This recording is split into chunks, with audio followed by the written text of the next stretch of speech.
제가 아는 한 분은 우리가 인간이 어떻게 선한 일을 할 수 있느냐 이렇게 늘 말씀을 하십니다. 우리에게는 선한 일을 할 의지도 능력도 없다 이렇게 주장을 하시죠. 그분의 말씀은 일견타당함이 있습니다.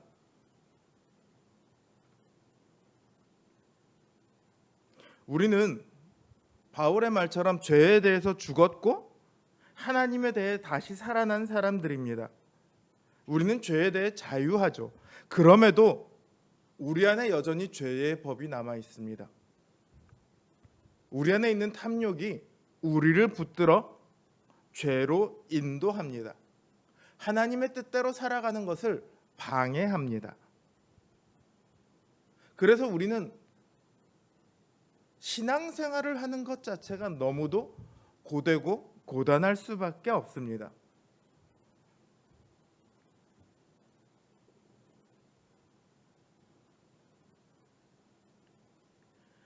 물론 그런 우리를 주님께서 도우십니다.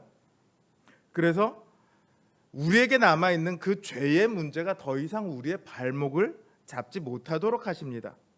우리 스스로는 죄에 대한 답을 찾지 못하지만 주님께서 오셔서 우리의 답이 되어 주셨습니다. 우리는 때로 질지라도 주님은 지지 않으시죠. 우리는 패배할지라도 주님은 승리하십니다. 그래서 우리가 죄의 싸움을 계속해 나갈 수 있습니다. 그런데 죄와 싸운다는 것하고요, 선을 행한다는 것은 조금 다른 이야기입니다.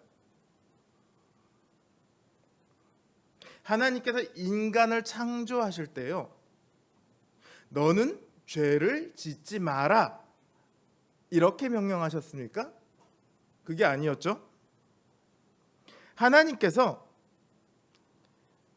인간을 창조하신 것은 하나님의 뜻대로 세상을 다스리라 이런 목적을 가지고 창조하신 겁니다. 그러니까 하나님의 법을 행하는 것이야말로 신자의 삶의 궁극적인 사명입니다. 죄와 싸우는 것이 다가 아니라 선을 행해야 합니다. 그런데 아까 그 목사님이, 제가 아는 분이라고 했는데 그분이 목사님이에요. 그 목사님의 말씀처럼 선을 행하는 것이 결코 쉽지가 않습니다. 저는 그 목사님의 말에 완전히 동의하진 않습니다. 선을 행하는 것이 어렵기는 하지만 선을 행할 수 없느냐? 그렇지는 않다고 봅니다. 왜냐하면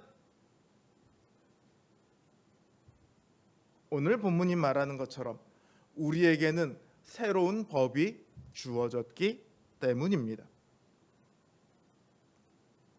그 새로운 법 아래서 우리는 죄와 싸우는 것도 동시에 선을 행하는 것도 할 수 있습니다. 물론 그것을 우리의 능력이라고 말할 수는 없습니다. 그래서 제가 어느 정도 동의한다고 했던 거예요. 우리는요, 흔히 선을 행하는 것하고요, 잘못을 지적하는 것을 좀 동일시하는 면이 있습니다. 물론 잘못된 일을 보면, 불의를 보면 꾹 참으시는 분도 있지만 좀 자신이 정의롭다고 자부하는 사람일수록 잘못을 지적하곤 하죠. 그 잘못을 지적할 때 어떤 기대를 갖고 있습니까? 이 잘못을 지적하면 고쳐서 좋아질 거다 이런 기대를 가지고 있죠. 선하게 될 거다라는 기대를 가지고 있습니다. 그런데 정말로 잘못을 지적하면 잘못이 해결되나요? 가장 쉽게 얘기를 해볼까요? 학생이 공부를 해야 하는데 공부를 하지 않습니다. 얘가 운동선수라면 모르겠지만 운동선수도 아니고 다른 별도의 준비를 하지도 않으면서 매일 공부도 하지 않고 게임만 합니다. 그런 것이라면 분명히 잘못하고 있는 거예요. 학생으로서 공부도 하지 않고 자기의 진로도 준비하고 있지 않다면 인생을 잘못 살고 있는 거죠. 자, 그런 아이들에게, 그런 학생들에게 너 왜 공부 안 해? 그거 잘못된 거잖아. 이렇게 말한다면 그 아이가 그때부터 공부를 하기 시작할까요? 아니요, 백날 이야기를 하면 백날 화를 냅니다. 1000번 이야기를 하면 1000번 반항을 합니다. 나중에 가면 귓등으로도 안 듣죠. 정죄가 만들어내는 것은요, 결코 선이 아닙니다. 뭘 만들어낼 수 있느냐? 위선은 만들어낼 수 있습니다. 정죄받는 게 싫으니까 죄 안 지은 척 할 수는 있어요. 혹은 변명을 만들어낼 수는 있어요. 아니, 내가 그러려고 한 건 아닌데. 혹은 타협을 만들어낼 수는 있어요. 그러나 선을 만들 수는 없습니다. 만약 정죄가 선을 만들 수 있었더라면 율법 아래서 우리는 얼마든지 의로울 수 있었겠죠. 그러나 이스라엘의 역사는 증명합니다. 하나님의 은혜를 경험하고 하나님의 율법을 받은 그들조차도 무엇이 옳은 일인지 알고 있고 늘 선지자를 통해서 정죄받았음에도 그들은 결국은 죄를 고집하다가 실패합니다. 그들이 언제부터 타락하는지 아세요? 율법을 받은 그 직후부터 타락합니다. 정죄로는 혹은 법으로는 결코 선을 행하게 만들 수 없습니다. 왜 그러냐 하면 그게 인간의 모습이기 때문에 그렇습니다. 아담 이후에 부패한 품성은 우리를 죄만 짓게 한 것이 아니라 선을 행하지도 못하게 했습니다. 율법이 옳다는 것을 인정하면서도 그것이 하나님의 뜻이라는 것을 인정하면서도 선을 행하지 못합니다. 오히려 죄만 더 지을 뿐입니다. 부패해 있기 때문이에요. 이게 바로 우리의 옛사람입니다. 이 옛사람의 모습으로는요, 우리는 죄를 안 지을 수도 없고 또한 조금도 선을 행할 수도 없습니다. 그래서 바울이 이를 두고 율법이 육신으로 말미암아 연약하여 할 수 없다, 이렇게 말을 하고 있습니다. 그러니 우리가 궁극적으로 하나님의 백성으로 살아가기 위해서는, 하나님의 뜻을 따라 선을 행하며 살아가기 위해서는 무엇부터 해야 됩니까? 이 부패한 품성부터 해결해야 됩니다. 그러나 우리 스스로는 그 문제를 해결할 수 없습니다. 이미 부패한 품성이 스스로를 바꿀 수 없습니다. 율법도 그것을 하지 못했습니다.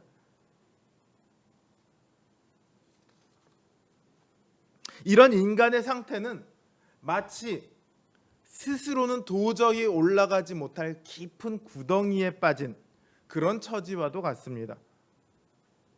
스스로 올라가지 못할 깊은 구덩이에 빠져 있을 때 살아나려면 어떻게 해야 되죠? 누군가 와서 꺼내 주어야만 합니다. 마찬가지로 우리의 처지 역시 누군가 우리를 위해 그 부패한 성품의 문제를 해결해 주지 못한다면 인간은 결코 이 문제를 해결할 수 없습니다. 다시 말해 결코 선을 행할 수 없습니다. 여기까지는 아까 그 분의 이야기가 맞습니다. 그러나 바로 이 문제를 해결하기 위해서 주님께서 이 땅에 오셨습니다. 주님께서는 그 영광의 보좌에 앉으셨던 그 거룩하고 놀라운 모습으로 이 땅에 오시지 않으셨습니다. 죄 있는 육신의 모양으로 오셨습니다. 바울은 죄인으로 오셨다고 하지 않고 죄인의 모습으로 오셨다고 얘기를 하고 있습니다. 왜냐하면 죄가 전혀 없으시지만 마치 죄인인 것 같이 죄인의 육신의 옷을 입고 이 땅에 오셨다는 뜻입니다. 주님께서 그런 모습으로 오신 것은 우리 육신에 있는 죄를 정하기 위해서입니다. 여기 정한다는 말은요, 보통 우리의 죄를 정한다고 할 때는 정결케 한다, 씻어주신다 이런 의미이지만 여기 정하다라는 의미는 정죄하다 할 때 정하다예요. 그러니까 주님께서 우리의 육신에 있는 죄를 정죄하시기 위해서 오셨습니다. 자, 주님께서 죄인의 모습으로 오셨어요. 그러니까 어떻게 하냐면 죄가 주님을 정죄합니다. 그래서 주님에게 사망이라는 형벌을 내리지요. 그러나 하나님께서 어떻게 하시죠? 죄가 없으시기에 사망에 붙들려 있을 수 없으므로 하나님께서 그 주님을 다시 살리십니다. 이 장면을 어떻게 떠올리면 가장 쉬우냐면 재판을 합니다. 하나님의 재판장 앞에서 누가 지금 검사가 되냐면 죄가 검사가 되었습니다. 그리고 누가 피고냐 하면 예수님이 피고예요. 죄가 얘기를 해요. 저자는 죄인입니다. 그래서 죽어야 합니다. 죄인에게 사망을 구형해 주십시오. 땅땅땅. 근데 재판장이신 하나님께서 이 피고인 예수님에게 죄가 없다는 것을 아십니다.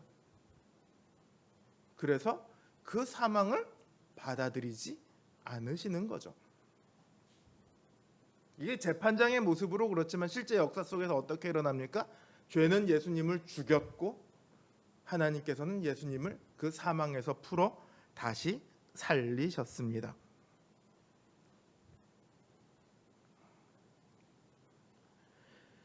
이 과정을 통해 어떤 일이 일어나느냐?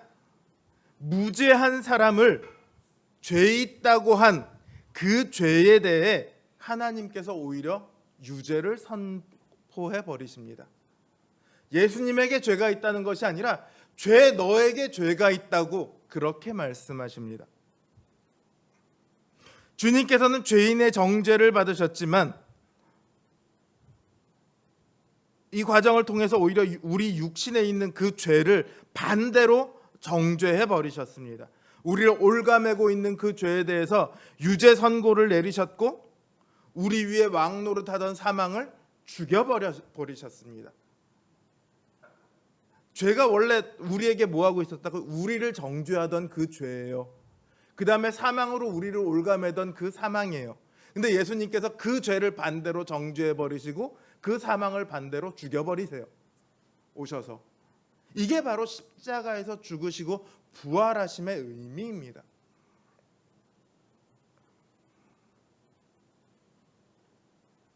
그래서 그리스도 안에 있는 모든 이들은 죄에 의해 이제 지배를 받지 않습니다. 자유케 되어 버렸습니다. 뿐만 아니라 예수님께서는 죄의 문제를 해결하셨다면 이제 뭘 해야 돼요? 선의 문제를 해결해야 되잖아요. 선의 문제를 해결하기 위해서는 아까 뭘 먼저 해야 된다고 했죠? 부패한 성품을 먼저 해결해야 된다고 했습니다. 주님께서는 우리를 위해서 그 문제를 해결하기 위해서 하나님의 영이자 그리스도의 영이신 성령 하나님을 우리에게 보내주십니다. 이전에는 우리 안에 율법이 있었습니다. 그러나 이제는 아닙니다. 이제는 우리 안에 거하시는 분은 성령님입니다. 율법은 우리의 부패한 육신보다 연약했습니다. 그래서 우리를 바꾸지 못했습니다. 그러나 성령님은 우리의 그 부패한 품성, 옛사람과는 비교할 수 없을 만큼 강하십니다. 그래서 우리로 하나님의 뜻을 따라 행하게 하십니다. 우리 안에 적용된 새로운 법, 어떤 법이냐? 바로 성령의 법입니다. 성령님께서 그럼 어떤 방식으로 우리로 선을 행하게 하실까요? 강제로 우리의 마음을 움직이게 하십니까? 아니면 이거 안 하면 죽을 것 같은 두려움을 만들어내시나요? 그것도 아니면 매번 음성으로 너 이거 해, 너 이거 해, 너 이거 해 그렇게 지시하시나요? 아니요. 성령님께서는 우리의 성품 그 자체를 아예 만져버리십니다. 아까 우리의 성품이 어떻다고요? 부패했다고요. 타락했다고요. 근데 우리의 성품을 바꿔버리세요. 어떻게 바꿔버리십니까? 사랑, 희락, 화평, 오래 참음, 자비, 양선, 충성, 온유, 절제. 이 9가지를 우리가 뭐라고 얘기하죠? 성령의 열매라고 얘기를 합니다. 자, 이 9가지가 다시 말씀드려볼까요? 사랑, 희락, 화평, 오래 참음, 자비, 양선, 충성, 온유, 절제. 이 모든 것이 무엇과 관계되어 있어 보입니까? 성품과 관련된 이야기들입니다. 성령님께서 우리 안에 어떤 열매를 맺으시냐면 성품의 열매를 맺으시는 거예요. 이 9가지 중에요, 한두 가지만 맺는 게 아니에요. 누구는 사랑, 화평을 맺고, 누구는 자비, 양선을 맺고, 누구는 온유, 절제를 맺고, 이런 것이 아니라 이 9가지가 우리 안에 동시에 다 맺혀집니다. 물론 사람에 따라 조금 더 많고 조금 더 작을 수는 있습니다. 누군가는 오래 참음이 조금 더 많을 수 있고, 누구는 자비가 조금 더 많을 수는 있습니다. 반대로 저처럼 성질 급한 사람은 오래 참음이 조금 작을 수도 있고, 누군가는 성격 자체가 워낙 느긋하다 보니 충성이 조금 작을 수도 있습니다.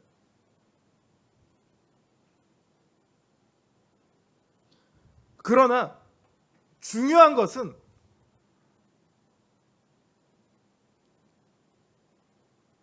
이 새로운 품성이 우리 안에 이미 시작되었다는 거예요. 자, 사랑, 희락, 화평, 오래 참음, 자비, 양선, 충성, 온유, 절제, 이 9가지가 우리 안에 있고 우리는 이것을 맺어 나가야 합니다. 이렇게 말을 들으면 누군가는 듣기만 해도 힘들겠다, 어떻게 저렇게 살아, 이렇게 생각할 수도 있습니다. 그런 생각은 그러나 옛사람의 생각입니다. 우리 안에 있는 부패한 성품은요, 이 새로운 성품을 거부합니다. 그걸 따르기를 싫어합니다.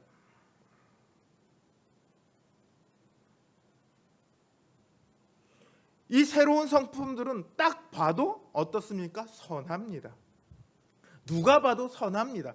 이런 사랑이 많고 기쁨이 많고 화평하고 오래 참고 자비하고 선을 권하고 충성되고 온유하고 절제하는 사람 옆에 있으면 뭐라고 하시겠어요? 그 사람에 대해서 뭐라고 소개하시겠어요? 저 사람 좋은 사람이야. 저 사람 성격 끝내줘. 선한 사람이에요. 선한 성품들이에요. 이 성령의 열매들은요, 우리 삶의 선한 행실이라는 열매를 만들어낼 수 있습니다. 성령님께서는 이 새로운 성품을 우리 안에 허락하셨고요, 이 새로운 성품들이 자라나가도록 하십니다. 아까 얘기했죠. 우리의 옛사람은 이 성품을 어떻게 한다고요? 거부한다고요. 그러나 성령님이 우리의 옛사람보다 훨씬 더 강하시기 때문에 우리 안에 이 열매는 성령님께서 계시는 한 자연스럽게 맺혀져 가는 겁니다. 물론 우리도 노력을 해야 되는 것도 사실이죠. 이뿐만이 아닙니다. 성령님께서는요, 우리의 성품을 바꾸실 뿐만 아니라, 성품이 좋다고 일 잘합니까? 자, 여러분 직장이나 혹은 주변의 사람들 이렇게 봤을 때 성품이 좋다고 일을 잘합니까? 그렇지는 않죠. 물론 성품이 좋으면 선한 일을 하는 데는 훨씬 유리합니다. 그러나 그것과 별개로 뭐가 필요합니까? 능력이 있어야 합니다. 선한 일을 할 수 있는 능력이 필요합니다. 그걸 위해서 성령님께서 우리 안에 뭘 주시냐? 각양 은사를 주십니다. 여기 말하는 은사가 방언하고 무슨 예언하고 이런 은사가 아닙니다. 로마서 12장을 보면요,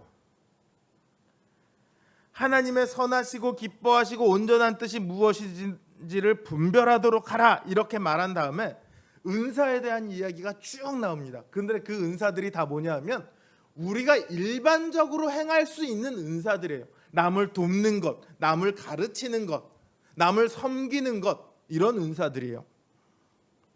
어떤 특정한 신비한 은사들이 아니고. 그러면서 이 은사들을 언급한 다음에 바로 다음에 뭔 얘기가 나오냐면 어떻게 구체적으로 선을 행할지에 대해서가 나옵니다. 그러니까 바울은 성령님을 통해서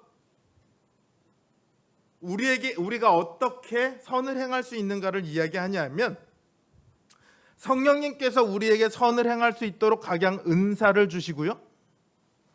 그 은사를 통해서 서로를 섬기고 서로를 보완하고 서로 합력하여서 선을 이루도록 그렇게 만들어 가신다고 그렇게 이야기하고 있습니다.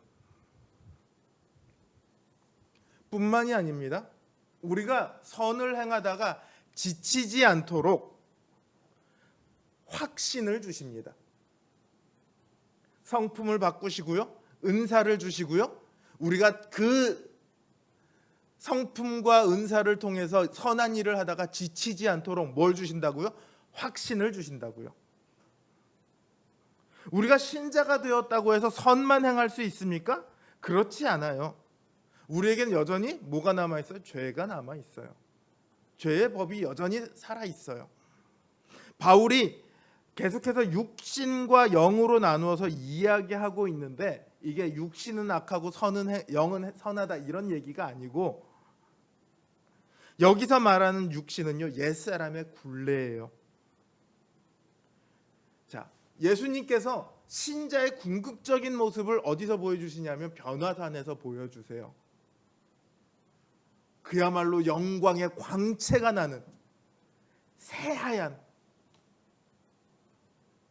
어떤 것으로도 표현할 수 없는 그런 깨끗함, 그게 신자가 최종적으로 얻게 될 몸이에요. 근데 우리가 예수 그리스도를 믿고 구원을 얻었음에도 우리의 육신이 그렇게 변했습니까? 아니죠. 자, 예수 믿기 전에 내 육신과 예수 믿고 난 후에 내 육신이 달라졌습니까? 달라졌다면 뱃살이 조금 더 늘어난 것 정도밖에 없어요. 똑같아요. 같은 육신이에요. 그러니까 우리의 영은 이미 새 사람이 되었음에도 불구하고 우리의 육신은 여전히 뭐냐면 옛사람의 굴레를 그대로 가지고 있어요. 죄인의 모습을 그대로 가지고 있어요. 아담 아래 지속되어 온 부패한 옛사람의 육신으로 우리는 여전히 살아가고 있습니다. 그래서 우리가 예수 그리스도를 믿고 새 사람이 되었음에도 불구하고 이 육신에 남아있는 옛사람의 영향을 계속 받는 거예요.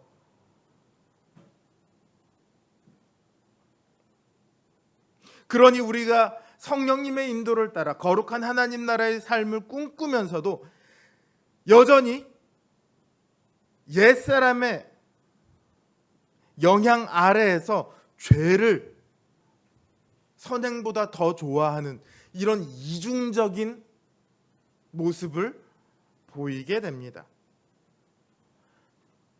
이렇게 이중적인 모습이 나타나면 제일 먼저 어떤 생각이 드는지 아세요?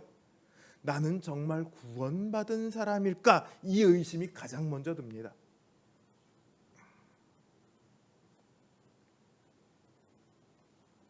스스로에 대한 의심이에요. 사실은 스스로에 대한 의심이라고 하기보단 우리를 구원하신 예수 그리스도의 보혈의 능력에 대한 의심이죠.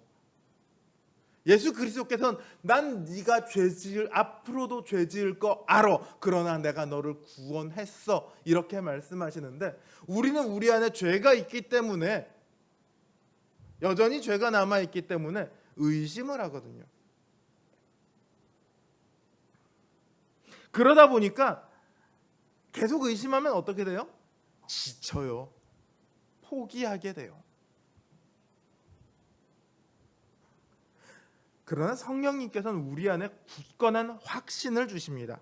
바울은 그래서 말합니다. 만일 너희 속에 하나님의 영이 거하시면 너희가 육신에 있지 않고 영에 있나니.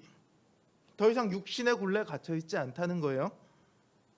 뿐만 아니라 예수를 죽은 자 가운데서 살리신 분 곧 하나님의 영이 너희 안에 거하시면 예수를 죽인 자 가운데서 살리신 그 하나님께서 성령님으로 말미암아 너희 또한 살리리라. 성령님께서 우리 안에 계시면 우리는 반드시 살아나게 될 것입니다. 그럼 성령님께서 우리 안에 계시는 걸 어떻게 알 수 있습니까? 어떻게 알 수 있어요? 우리 안에 성령님께서 날마다 나 오늘 출석 이러고 출석 체크하시나요? 앞에 얘기했잖아요. 뭘 주신다고요? 성령의 열매를 주시고 은사를 주신다고요. 우리 안에 새로운 성품이 시작되었다면, 그 성품이 자라나고 있다면, 또한 그 성품을 가지고 남을 섬기는 일에 사용하고 있다면, 이전에 하지 않았던 하나님의 뜻을 따라서 살아가고 있다면 우리 안에 누가 계시다? 성령님이 계시다. 왜냐하면 우리는 스스로 하나님의 뜻을 따라 행할 수 없거든요. 그런데 우리가 하나님의 뜻을 따라서 살아가고 있다면 누가 계시고 누가 일하시는 거다? 성령님이 계시고 성령님이 일하시는 거다. 그러니 선을 행하다가 지쳐 포기하지 말라.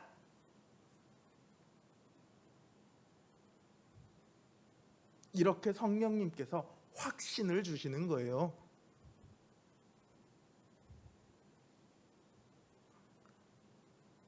우리는요, 성령님의 그 열매와 그 은사를 받은 우리는요, 그 뜻을 따라서, 하나님의 뜻을 따라서 살아가기 위해 잘 안 되더라도 어쨌든 발버둥 치고 노력하고 있는 우리는요, 포기할 이유가 전혀 없습니다. 지금 요만큼밖에 못한다고요?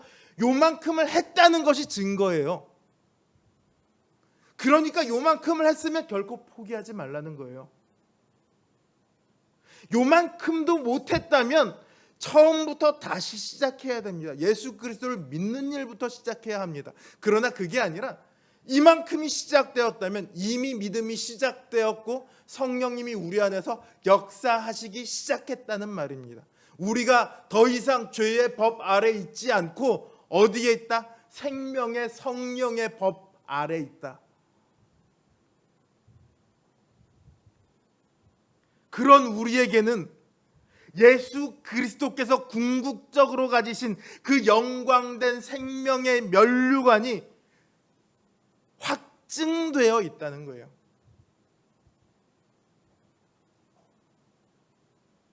즐겁지 않습니까?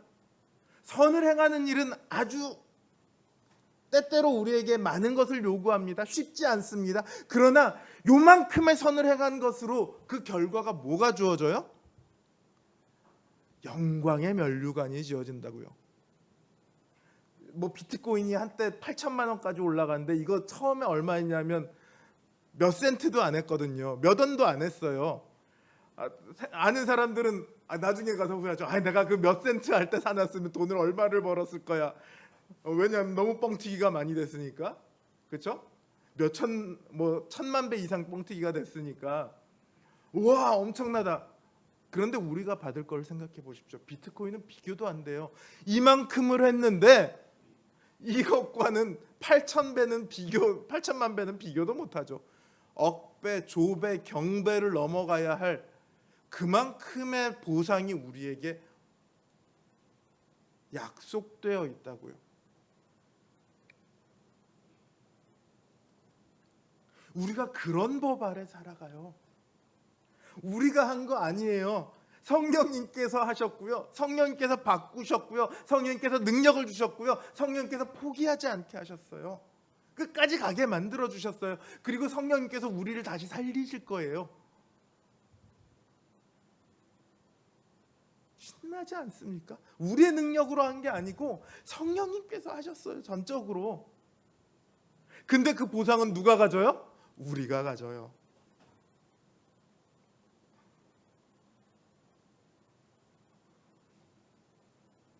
세상에 이런 게 어디 있어요? 이만큼 속된 말로 이만큼 수지 많는 장사가 어디 있어요? 요즘 아이들 말로 개이득이죠. 그야말로. 사랑하는 성도 여러분, 이 새로운 법 아래 우리 자신을 놓아두시기를 바랍니다. 죄의 법으로 다시 돌아가시지 마십시오. 우리가 이 새로운 법 아래 서기 위해서는요, 두 가지가 필요합니다. 첫째는 죄와 싸워야 합니다. 죄와 싸우는 일을 멈추면 안 돼요. 로마서 6장 13절을 보면요, 너희 지체를 의의 병기로 드리라 이렇게 말하면서도요, 14절에서 뭐라고 얘기하냐면 죄가 너희를 주관치 못하리니 이렇게 말합니다. 너희 지체를 의의 병기로 드리라, 죄가 너희를 주관치 못하리니.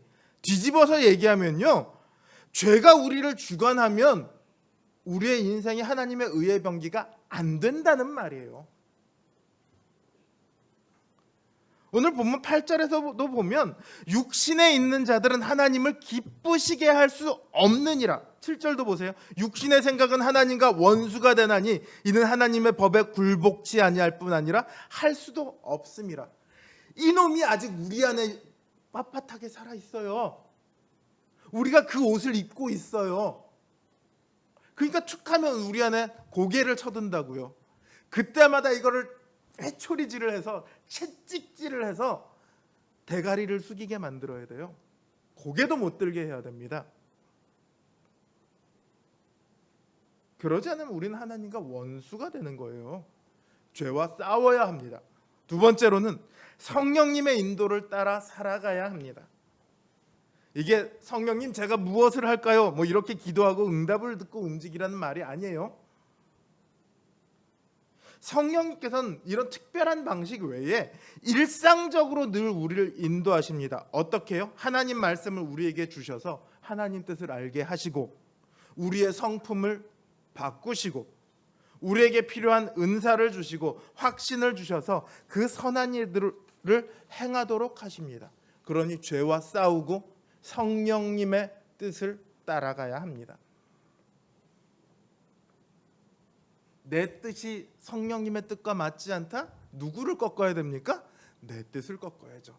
우리는 성령님의 뜻을 꺾기를 좋아하지만 사실은 내 뜻을 꺾어야 됩니다. 그래야 하나님의 뜻대로 살아갈 수 있고 그 놀라운 약속된 상급을 얻을 수 있습니다. 사랑하는 성도 여러분, 우리 안에 성령님께서 이미 거주하고 계십니다. 그 성령님께 귀를 기울이십시오. 그 성령님의 뜻에 우리의 마음을 내어드리십시오. 그 성령님의 일하심을 따라 선을 행하십시오. 이 성령님의 새로운 법 안에서 하나님을 기쁘시게 하며 또한 하나님께서 주시는 기쁨과 평안을 누리는 우리 성도님들 되시길 주님의 이름으로 기원합니다.